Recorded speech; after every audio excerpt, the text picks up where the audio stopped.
இந்த வெயில் காலத்தில் பார்த்தீங்கன்னா மாம்பழம் பலாப்பழம் வரும். வெயில் காலத்தில் தான் உங்களுக்கு மாம்பழம் நிறைய சாப்பிட்டா சூடு, பலாப்பழமும் நிறைய சாப்பிட்டா சூடு உங்களுக்கு. இதுக்கெல்லாம் அவங்க முறைகள் கொடுத்துட்டு போயிருக்காங்க. ஒரு நேரத்தில் நீங்கள் சாப்பிடும்போது ஒரு 4 பலாசொலை சாப்பிட்லாம். அது உங்களுக்கு குளிர்ச்சியை கொடுக்கும்.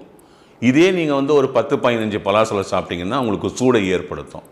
அதை நியூட்ரலைஸ் பண்ணுறதுக்கு அவங்க என்ன கொடுக்குறாங்க தமிழ் சான்றோர்கள்னால், நீங்கள் நல்லா ஒரு 10-15 ஆசைப்பட்டீங்க சாப்பிட்டுடுங்க. அந்த பலா விதை அந்த கொட்டையை எடுத்து நல்லா தீயில சுட்டுட்டு, நீங்கள் உங்கள் கேஸ் ஸ்டவ்வில் கூட நீங்கள் பர்ன் பண்ணி சிம்மில் பிடிச்சி சுட்டுங்க. நல்லா சுட்டுட்டு அதை பச்சையாக சாப்பிடாம சுட்டு சாப்பிட்ருங்க 1 or 2. அதிகமான பலாப்பழம் சாப்பிட்டு அந்த சூட்டை தணித்து விடும். இப்போ எப்படின்னா, ஒரு வேர்க்கடலை சாப்பிட்டா, நிறைய வேர்க்கடலை சாப்பிட்டிங்கன்னா, ஒரு கட்டி வெல்லம் சாப்பிட்டிங்கன்னா அந்த அதிகமான பித்தம் ஏற்படுவதை தவிர்க்கலாம்.